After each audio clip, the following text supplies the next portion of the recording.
Alors, le Cosma Boxing Club n'a pas réellement réouvert puisqu'on est une entité bicéphale, c'est-à-dire qu'on a une partie de boxe anglaise qui, elle, n'a reçu aucune consigne de réouverture de sa fédération. Donc la boxe anglaise, c'est que les points. Et une autre partie, la Fédération française de kickboxing, muay thai et disciplines associées, qui, elle, a reçu une possibilité d'ouverture avec un nombre de règles de sécurité, de distanciation, etc. à appliquer. Donc on a suivi notre fédération et donc il y a la moitié du club qui peut revenir dans la salle et l'autre non. La boxe, c'est quand même un sport vraiment de corps à corps. Oui. Comment est-ce que vous vous organisez pour respecter les consignes? Alors on a sur le site de la Fédération française de la FFKMDA, on ne va pas citer tout à chaque fois, un communiqué du ministère des Sports et des consignes du président de cette fédération qui nous demande de ne pas pratiquer de boxe. C'est plus de la boxe, du 11 mars au 2 juin, on attend de nouvelles consignes, mais du 11 mars au 2 juin, c'est de l'aérobox, puisque dans les consignes à respecter, il y a une distance de 4 mètres. Donc évidemment, personne n'a des bras de 4 mètres, donc on est tous à 4 mètres les uns des autres. Est-ce que vous avez mis en place d'autres moyens de prévention en fait, qui n'étaient pas forcément des consignes gouvernementales? Alors, dans les consignes gouvernementales, il n'était pas question par exemple d'un cahier de présence, mais on a la chance d'avoir dans nos boxeurs et boxeuses à la fois des enseignants et à la fois des gens du personnel médical. On a des gens qui travaillent par exemple dans le service Covid-19 du CHOG qui nous ont pas demandé, mais qui nous ont dit si on peut rajouter ça, on est sûr d'être carré. Donc c'est ce qu'on a fait. Il n'y avait pas de vestiaire, ça c'était quelque chose qui était clair.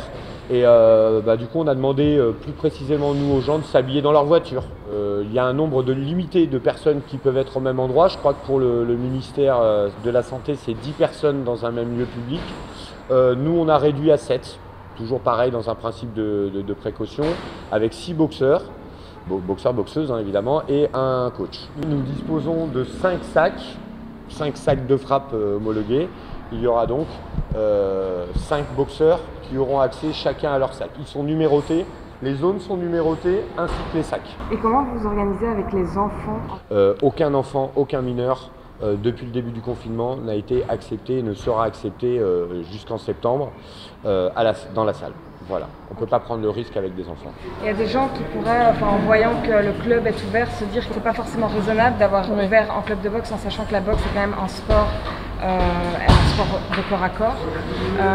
Qu'est-ce que vous pourrez dire à ces gens-là? Je comprends complètement. Du coup, ce qui est important, c'est de se renseigner quand c'est comme ça. Donc, ils peuvent très bien appeler le club, par exemple, demander justement s'ils connaissent Pascal ou quelqu'un qui participe aux entraînements, de savoir comment ça se passe. Parce que justement, tout est mis en place pour qu'on essaye de se croiser en tout cas le moins possible et qu'on n'ait pas de corps à corps justement. Chacun, comme ici, on a toute notre partie pour boxer, donc on ne se touche pas. Moi, je suis étudiante, j'ai appris les études et du coup, je suis en période d'examen. C'est vraiment très très stressant et j'ai vraiment besoin de me défouler. Et vu que Pascal a mis en place justement toute cette procédure, je me dis c'est vraiment allier justement la sécurité parce qu'on essaye de faire au maximum de respecter tous les gestes barrières et du coup en même temps pouvoir me défouler et puis oxygéner mon cerveau dans cette période. Et est-ce que c'est important pour toi de reprendre? Ah ouais, carrément, surtout qu'on est confiné et que le sport n'a que ça à faire. Et donc du coup, ça fait du bien de faire un peu de sport et de se retrouver, même de se voir, même si on ne peut pas faire de combat. C'est vrai que ça manque pas mal quand même de faire du contact et du sparring. C'est quand même agréable de se retrouver, de s'entraîner tous ensemble, de faire des sessions d'abdos ensemble, genre de trucs. Et au niveau des règles, est-ce que tu les trouves vraiment contraignantes? Ouais, pour la boxe, c'est contraignant dans le sens où le principe de la boxe, c'est que c'est un sport de contact, donc on est censé être l'un face à l'autre. Mais après, pour l'entretien, c'est bien et je comprends que dans ces conditions-là, on n'a pas le choix. Mais je préfère que ça réouvre dans ces conditions-là que ça réouvre pas du tout, quoi.